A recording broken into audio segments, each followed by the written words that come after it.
Mtazamaji wa Hope Channel Tanzania, karibu katika makala yetu ya siku ya leo. Mimi ni Sifelusi Ungolo, baki nami mpaka mwisho wa makala hii.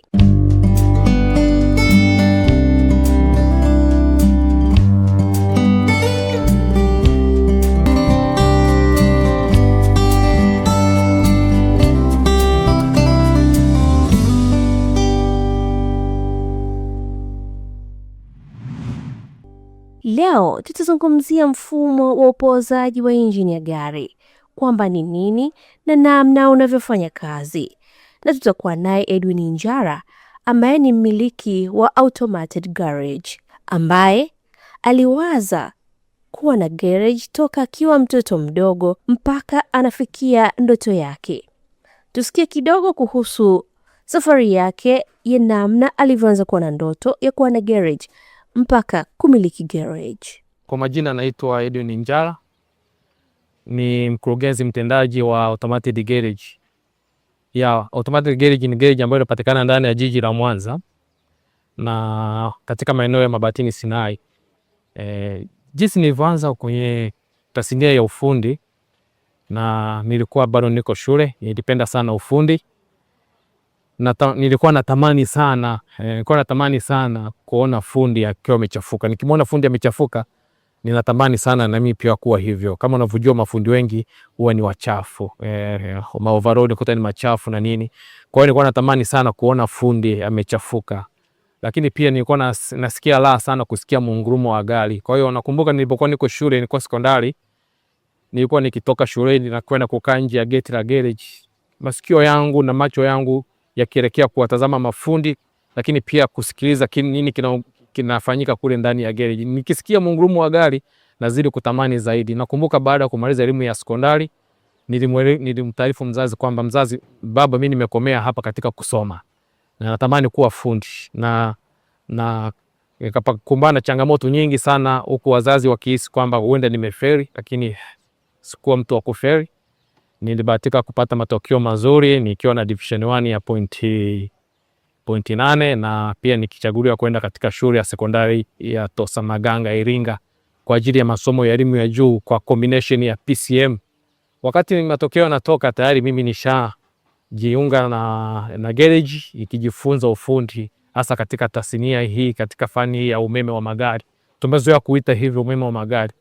Kwa hiyo baada ya hapo nikaendelea kujifunza na hatimaye kuwa fundi, na ili kukizi hitaji la wazazi ikabidi niamue kujiendeleza. Kwa hiyo wakati niko fundi tayari nikaanza kujiendeleza, na kujiendeleza kwenyewe huku hakujakomea hapo. Mpaka tunavyoongea sasa hivi bado nina assignment ziko nyingi. Nimesha join vyuo mbalimbali nje ya nchi ambavyo vinahusika na mambo ya magari, na ninaendelea kusoma. Haijalishi umri umesonga mbele sana, lakini ninaendelea kusoma. Kwa hiyo tunasoma na tunajifunza zaidi, na pia hii itoshi kunaendelea kuzalisha pia vipaji. Hapa ndani ya Automated Garage tunacho kitengo cha kufundisha mafundi. Kwa hiyo tunafundisha mafundi, lakini pia tunapokea vijana kutoka vyuo mbalimbali vya ufundi ndani ya nchi, hasa katika hizi vyuo vyetu vya serikali, nikimaanisha VETA. Kwa hiyo tunao mafundi wa VETA hapa ambao wanakuja kujifunza zaidi, lakini pia tunao vijana wengine ambao wanakuja kuanza kujifunza zaidi, wakilenga kuelewa pia. Lakini na sisi kwa kuwa tunajua tu kwamba jembe mtupi mkulima, basi tunawapokea vijana na kuwafundisha katika kiwango kikubwa zaidi. Wakati najifunza ufundi sikuwa kwenye garage kama hii. Wamezoea kuita jua kali. Kwa hiyo nilikuwa niko jua kali tunajifunza. Ni garage ambayo ni changanyikeni, kila mtu anakamata kazi kulingana na jinsi anavyopata. Kwa hiyo tumekamata kazi hizo hivyo. Miaka ilizidi kwenda, nikaona hasa umefika wakati wa kuziishi ndoto zangu. Kwa kuwa ndoto yangu ilikuwa ni kumiliki garage ya kisasa ndani ya mkoa wa Mwanza, kimaanisha ndani ya jiji la Mwanza, na pia ikiwezekana pia katika nchi ya Tanzania. Kwa hiyo nikaamua sasa kutafuta sehemu ambayo nitaweza kufungua garage yangu. Kama mnavyoona sasa, kwa takriban miaka 6 sasa tuko hapa eneo hili, mahali ambapo mnamo mwaka 2022 ndipo ambapo tulianzisha garage yetu hapa. Kabla ya hapo nilikuwa tu niko sehemu tofauti. Na hivyo ndivyo Automated Garage ilivyoanzishwa. Mwaka 2022 ndio tukapata kibali rasmi cha kiserikali kutoka BRELA tukasajili jina la biashara kwa jina la automated garage, lakini pia na dokumenti zingine za kiserikali. Kwa hiyo tuko hapa tukiwa na dokumenti zote muhimu za kiserikali. Tufahamu mifumo ambayo inatumika katika gereji hii na ufanyaji kazi wake. Kwenye gereji yetu hapa sisi tunadili na mifumo yote ya gari. Yaani mifumo yote ya gari. Tunadili na mfumo wa bodi. Kwa hiyo tunanyosha magari na kupuliza rangi. Lakini pia tunadili na mifumo ya injini. Kwa hiyo tuna uwezo wa kufungua injini na kuisambaza na kuioverhaul. Tunadili na mifumo ya gearbox, tunadili na mifumo ya suspension, system ya chini ya miguu. Lakini pia tunadili na mfumo mkubwa zaidi wa wiring ya magari. Na magari ya kisasa haya yamebeba sana mfumo mkubwa wa mfumo wa waya. Kwa hiyo tunadili na mifumo hiyo yote. Kwa kifupi, unapokuja automated garage ukiwa na shida yako ya gari tunaitatua. Lakini angalizo, hatutengenezi magari makubwa kwa bahati mbaya. Lakini pia tunatoa ushauri wa namna kutengeneza hayo magari makubwa. Kwa hiyo kutuletea Coaster, kutuletea Fuso, kutuletea Hiace, hizo hatutengenezi. Lakini tunatoa ushauri wa nini ambacho unatakiwa ufanye kwenye gari yako. Hayo ndio tunafanya hapa automated garage. Ukija automated garage, shida na matatizo yote ya gari yako yanaisha. Huwa tuna kauli mbiu yote tunasema hebu lidekeze gari lako. Unapokuwa unamiliki gari, uko wakati wa kulidekeza gari lako. Kwa hiyo ukija automated garage tunakupatia mbinu sahihi za kuweza kulidekeza gari lako. Leo tunazungumzia mfumo wa upoozaji wa injini ya gari ama cooling system. Tuweze kufahamu kwa kina mfumo huu. Asante. Ndio tunahitaji kuwaelezea wenye magari na wasio na magari kuhusu mfumo huu wa upoozaji ambao ndio mara nyingi tumezoea kuita cooling system, kwa sababu kuhalisia vitu vingi vya kwenye gari vimetamkwa kwa majina ya Kiingereza. Kwa hiyo mfumo wa upoozaji kwenye gari ni mfumo nyeti sana. Iko hivi, wakati gari yako inapokuwa imewaka, ndani ya injini kuna moto. Na kwa kuwa ndani ya injini kuna moto, injini inapata joto zaidi na ikiwezekana kuna baadhi ya injini joto lake linafikia paka nyuzi joto za sentigredi 100 mpaka 110. Kwa hiyo 100 mpaka 20. Sasa ili sentigredi hizo zishushwe, watengeneza magari wameweka mfumo wa upoozaji wa gari wa injini. Huu mfumo ni wa muhimu sana na gari isipokuwa na mfumo sahihi wa kupoozwa injini, ina maana kwamba tunasema kwamba injini imechemsha, cylinder head gasket imeungua, cylinder head imecrack. Kinachofanya kicrack hapo ni upungufu wa mfumo wa upoozaji ndani ya gari yako, ndani ya injini. Na huu ni mfumo mpana sana, umebeba vitu vingi sana. Kwa hiyo tunapoongelea mfumo wa upoozaji wa injini kwenye gari, tunajua tunaona ni mfumo ambao umebeba vitu vingi sana. Ni vitu zaidi ya 4. Vyote hivyo vinafanya kazi kwa pamoja ili kupunguza joto la injini. Kama nilivyosema awali, gari inapokuwa iko silence, imewashwa ndani ya mfumo wa gari, ndani ya exhaust, kwenye exhaust manifold kuna mlipuko wa moto mkubwa sana. Kwa hiyo injini ukuta inachemka, inahitaji kupoozwa. Huu ndio mfumo huo wa upoozaji unaitwa mfumo wa upoozaji wa injini ya gari. Mfumo huu unafanyaje kazi kuanzia injini inapowashwa mpaka inapopoa? Asante. Katika mfumo huu wa upoozaji, jinsi unavyofanya kazi, yani ili mfumo wa upoozaji ufanye kazi, kuna vitu vya msingi lazima viwepo kwenye gari. Kitu cha kwanza, kuna kitu kinaitwa radiator. Radiator. Hii ndio radiator. Kila gari na mfumo huu ina radiator. Na kama unavyoona radiator imetengenezwa katika material ya aluminium. Na ina matundu madogo madogo sana ili kuruhusu hewa kupenya kutoka upande mwingine kuja upande mwingine. Na ndio maana unaona gari zote ambazo ziko katika uso wa dunia zina radiator. Na gari zote ambazo ziko katika uso wa dunia haiwezi kuwa ina radiator alafu isipate vent. Na ndio kazi ya hizi vent. Kazi ya hizi vent kwenye gari ni kuruhusu hewa kuingia, isaidiane na maji yaliyo kwenye injini kupoozwa. Na ndio maana hakuna gari ambayo vent yake imezibwa hapa. Ukiziba hii gari, hii ni Mazda CX-5, ukishaziba hapa alafu ka move, hata kama mfumo wako ni mzima vipi, kutakuwa kuna upungufu wa hewa. Kwa hiyo tunapoongelea mfumo wa upoozaji, kwanza hatuiachi radiator. Radiator ni kiungo kimuhimu sana katika kupooza. Lakini kitu kingine, kuna pipe. Hizi pipe zina mzunguko mkubwa. Hizi ni pipe za gari ya Ulaya, ni range, ni pipe za range, of course pia ni radiator ya range. Ina mzunguko mkubwa sana. Hizi ni hose pipe. Katika hizi hose pipe ndipo ambapo coolant inapita. Humu haipiti hewa, humu inapita coolant. Kwa hiyo katika hizi pipe coolant inapita. Lakini katikati ya pipe na radiator kuna kitu inaitwa thermostat. Hii ni sehemu pia ya mfumo wa upoozaji. Lakini hiyo haitoshi, kuna kitu inaitwa expansion tank. Hii ni tank pia ambayo kama unavyoiona ndio mahali ambapo unawekea maji hapa. Kwa hiyo unapotaka kuweka coolant unaweka hapa. Unaweka hapa, lakini pia kuna process nyingine za kufanya. Lakini katika mfumo mwingine pia kuna kitu ambacho nakiita mshabiki wa feni. Hii ni feni. Kazi yake ni kunyonya sasa upepo kutoka hapa kuingiza kupita kwenye venti ili kusaidia upoozaji. Hii ni feni na ziko feni za aina mbili. Kuna mechanical feni na electric feni. Hii ni mechanical feni pia ni electric feni. Hii ni kwa ajili ya magari ya Ulaya. Hii ni ya feni ya Range Rover. Ina base mara mbili. Inafanya mechanical, maana kwamba unapokuwa umewasha engine feni inazunguka, lakini kuna wakati hii sensor inabana, inafanya hii feni izunguke kwa spidi zaidi kwa mfumo wa umeme. Lakini hivi vitu vyote hivi vifanye kazi vizuri, iko kitu inaitwa water pump. Hii ni water pump ya umeme. Kwa bahati mbaya sikuipata water pump ambayo ni mechanical. Hii ni water pump ya umeme. Ina waya zinaingia hapa. Unapokuwa umewasha gari yako, hizi waya zinazalisha moto na hapa ndani kuna mota. Hii mota inafyonza maji kutoka kwenye mfumo wa rejeta. Nikimaanisha coolant, inafyonza coolant kutoka kwenye mfumo wa rejeta. Sasa mifumo hii yote kwa ujumla wake inasaidia upoozaji. Sasa maji coolant inapotoka kwenye expansion tank, kabla haijaingia kwenye rejeta, lazima ipite kwenye thermostat. Na thermostat ina kazi kubwa sana kwenye engine. Japokuwa watu wengi hata katika nchi zetu za Kiafrika watu tuna tabia kuondoa thermostat. Lakini thermostat kama kiungo kimuhimu sana katika upoozaji wa engine ina kazi kubwa sana. Na unapoitoa thermostat utaona gari yako inakwenda kama kawaida, lakini kuna shida kubwa ambayo wewe unaizalisha kwenye engine yako huwezi kuigundua. Moja ya shida kubwa ambayo unaweza kuizalisha baada ya thermostat ya gari kuiondoa, hapa ndani ina valve. Thermostat itafungua baada maji kufika degree fulani. Kwa mfano, kwenye gari hizi za Ulaya ikifika centigrade 60 kwenda 90 inaruhusu thermostat kufungua. Thermostat inapofungua inaruhusu rejeta kupushi maji, water pump kunyonya maji kutoka kwenye coolant, kunyonya coolant iliyo ya baridi yenye uvuguvugu wa kawaida. Kwa hiyo thermostat inapofungua inaruhusu coolant kutoka kwenye rejeta kwenda kwenye mfumo wa engine kwa kupitia kwenye water pump. Water pump itazalisha pressure ya maji ya coolant kwenda kwenye mifumo mingine ya kwenye block.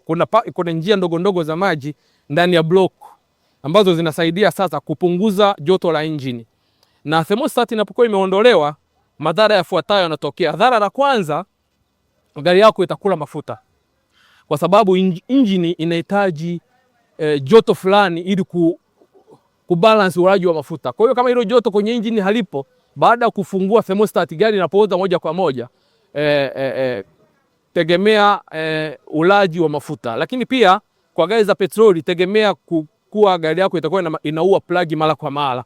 Hii yote ni kwa sababu kuna kitendo kinafanyika kwenye gari ambacho tunakiita air mixture, ambayo inakuwa ni rich.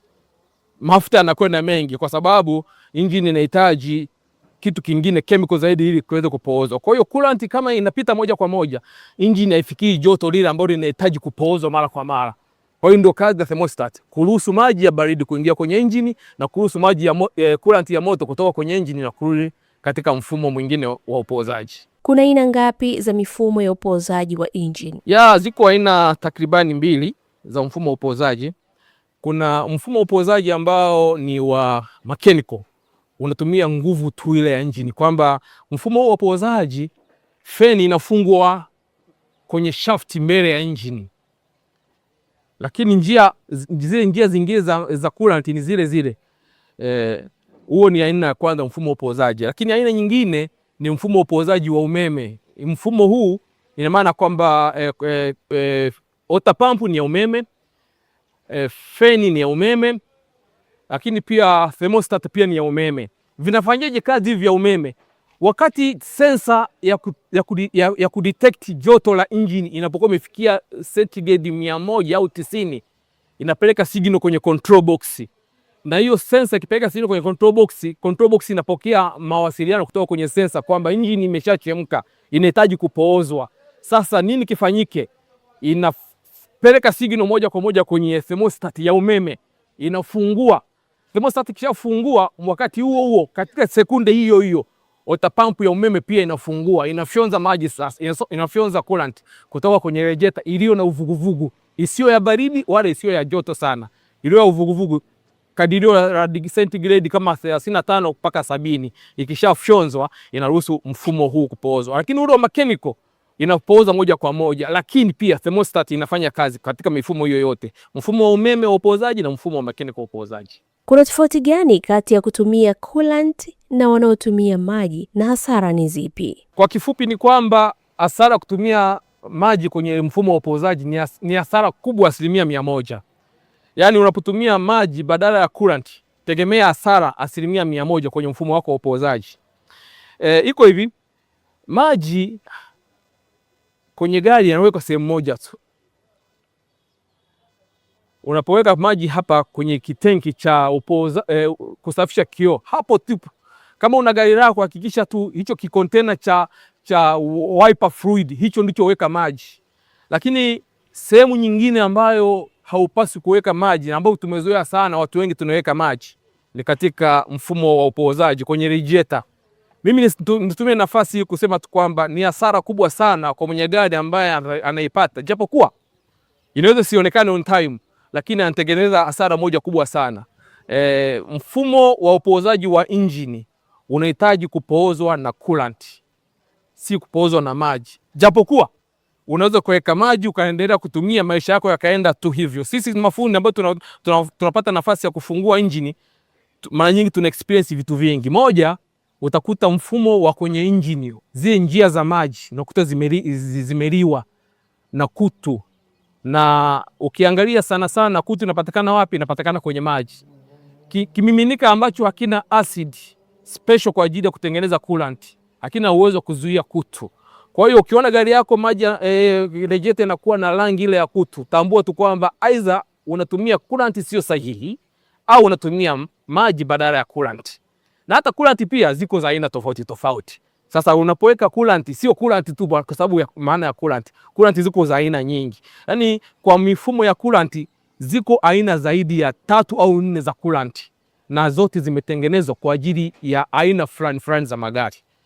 Kwa gari za Kijapani na coolant zake mara nyingi pia, lakini pia gari za Ulaya na coolant yake mara nyingi. Na gari za Ulaya sana wamebezi kwenye special coolant kwa sababu ya nature ya magari jinsi yalivyo. Kwa sababu gari ya Ulaya cylinder head ni aluminium, pia block ni aluminium.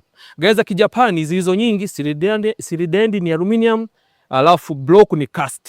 Sasa cast haipati joto sana kama aluminium.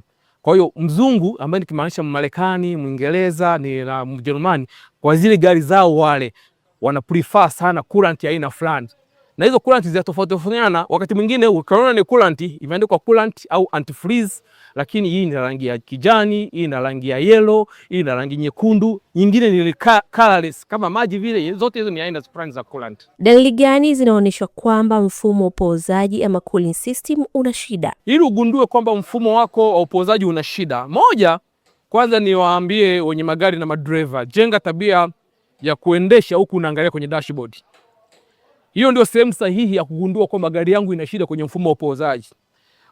Kwa gari za Ulaya huwa zinachanganya. Unaweza ukawa mhanga wa tukio la mfumo kuwa mbovu, lakini geji ya joto isipande. Kwa sababu hizo zimetengenezwa ili geji ipande, lazima sensa ya kusoma maji, sensa kusoma joto la coolant, lazima iwe imezamishwa kwenye coolant. Kwa hiyo kama haijazamishwa kwenye coolant, usitegemee geji kupanda. Utategemea tu gari itasizi, ukija kuangalia gari haikuwa na coolant na imechemsha. Hilo la kwanza. Nini kifanyike sasa kwa gari kama hizi ambazo wakati mwingine inachemsha bila driver kujua? Moja, jenga tabia na mazoea ya kuangalia gari lako. Mara nyingi kila asubuhi kagua mfumo huo, kagua coolant imekaaje, na kama unavyoona katika matenki haya ambayo tumeita expansion tank,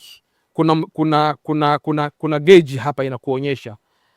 Kuna cold full na pia kuna range ambayo inakuwa ni low. Kwa hiyo kuna low na full.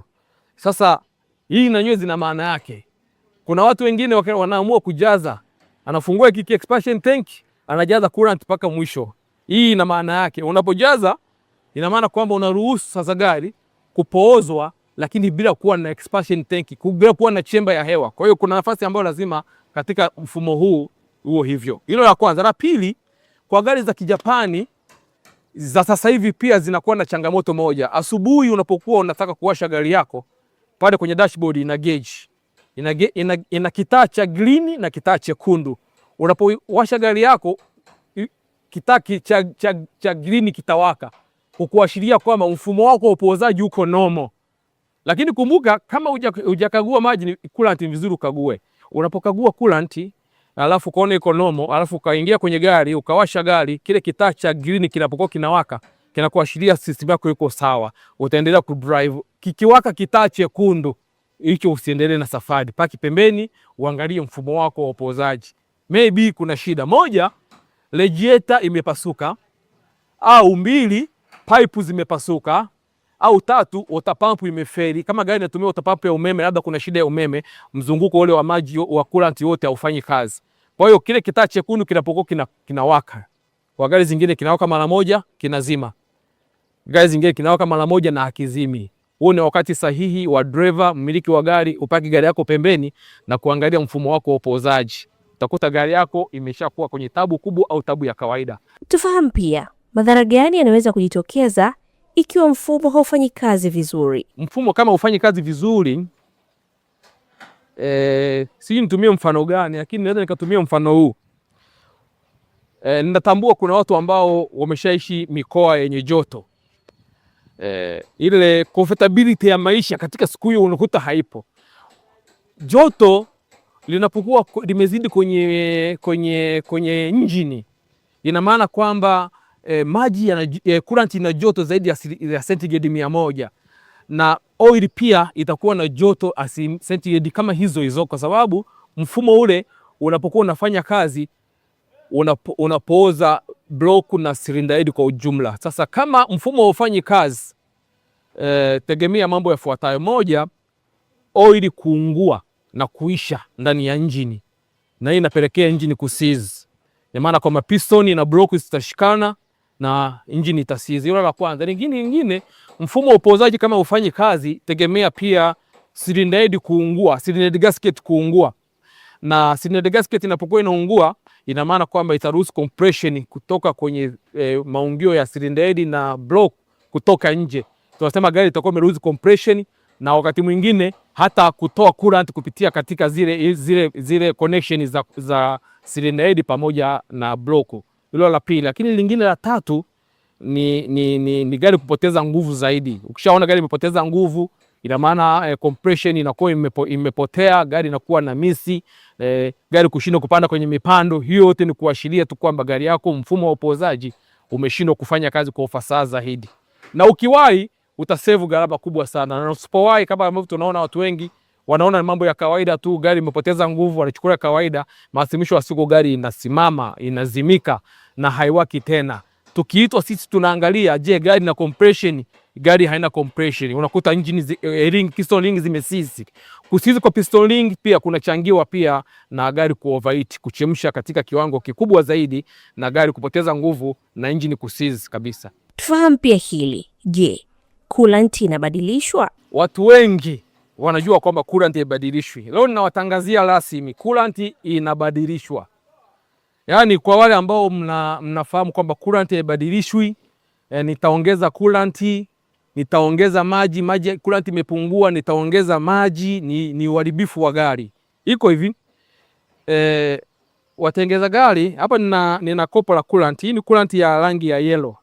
Hii coolant ni organic acid technology, ni rangi ya yellow. Na pia tuna coolant nyingine ambayo si rangi ya yellow. Ninataka tu niwaelezee, pia nitatoa demonstration kwamba unapokuwa unachanganya, assume kwamba hii ndio radiator yetu. Kama unavyoona hapa, hii ni inorganic. Lakini pia kuna coolant ya rangi ya yellow ambayo ni organic. Tawaelezea zaidi. Sasa unapokuwa hauweki coolant kwenye mfumo wako wa radiator, unaweka maji. Kilichomo kwenye coolant hii, aina hii ni acid ambayo ni special kwa ajili ya kuisaidia engine kupoa. Sio kwamba maji yapoozi, maji yanapooza lakini yanaharibu. Tambua kabisa, kama unamezoea kuweka maji kwenye engine yako, kwenye radiator, unaharibu. Na kumbuka hili, kuna mtu mwingine anajua, anaangalia na kusema mbona mimi unaweka miaka yote. Sigara ni hatari kwa afya yako, lakini si wanavuta sigara wote wanapata kifua kikuu kwa ajili ya sigara. Lakini pia rangi ya coolant, kuna watu wengine wamezoea tu, kwa kuwa alishawekewa coolant fulani anataka awekewe coolant hiyo hiyo. Sisi hapa Automated unapokuja tunaangalia aina ya gari yako ni gari gani na inatakiwa iwekewe coolant gani. Pia tunashauri, tumekuwa na wateja wengi ambao tunawashauri kwamba coolant iliyo kwenye gari yako sio sahihi, lakini pia wengi wanabisha. Tunatumia nafasi hii pia kuwaeleza na kuonyesha kwenye mifumo yetu kwamba coolant ya gari hii ni coolant ya aina fulani, na wengi tunashukuru wanaelewa, wanakubali kubadilisha. Kwa hiyo tunawasaidia pia wateja wengine kuelewa. Wale wasioelewa kuhusu swala la coolant na swala la maji, ninawatangazia rasmi leo, utithubutu kuua injini yako kwa kukwepa gharama ndogo ndogo za kuweka maji badala ya coolant. Ni upi ushauri wake kwa watumiaji wa vyombo vya moto, hasa katika mfumo wa upozaji wa engine? Maji ni hatari kwa afya ya gari. Coolant ndio kinywaji sahihi kwa gari yako. Ninawapendekezea hivi, wakati unaenjoy kukaa, wakati unaendesha gari lako umekaa, hebu fanya gari lako pia ridekeze gari lako, lipatie kitu ambacho inataka. Kwenye mfumo wa upozaji ipatie coolant, ridekeze gari lako kama jinsi ambavyo wewe unahitaji gari lako likupeleke sehemu ambayo unataka. Ushauri ndio huo, lakini pia tunaendelea kuwaelimisha. Tembelea kurasa zetu za kijamii kwa jina la Automated Mwanza. Ukiingia kwenye kurasa zetu za Instagram Automated Mwanza unatupata, lakini kwa Facebook pia Automated Mwanza TZ, na pia namba za simu 0689 850 100. Tunapatikana muda wote wa siku za kazi, Jumapili mpaka Ijumaa tupo, na kuna wakati mwingine tunafanya kazi mpaka usiku. Ukituletea gari lako na kama uwezekano wa kulimaliza, tunapiga show mpaka saa 6 saa 7, tunakukabidhi gari yako, unaendelea kuenjoy. Mtazamaji wa Hope Channel Tanzania, ikiwa wewe ni mmiliki wa chombo cha moto hasa gari, naamini umeelewa namna ambavyo cooling system ama mfumo upozaji wa engine unaweza kufanya kazi, hasara zinazoweza kutokea unapofanya vibaya, lakini faida zinazoweza kutokea, hasa kulipa gari lako maisha marefu unapofuata mfumo sahihi wa upozaji wa injini ya gari yako. Hivyo na imani, hata kama hauna chombo cha moto, unapojiandaa kwa siku za mbeleni kuwa na chombo cha moto, umepata jambo la kujifunza kwamba endapo utatumia vizuri mfumo huu utalipa maisha marefu gari lako. Lakini ikiwa utatumia njia za mkato, pia hiyo inaweza kusababisha mpaka kuua injini ya gari lako. Mimi sina la ziada katika siku ya leo. Endelea kuitazama Hope Channel Tanzania. Mimi ni Sylvia Lucy Ngolo. Bye bye.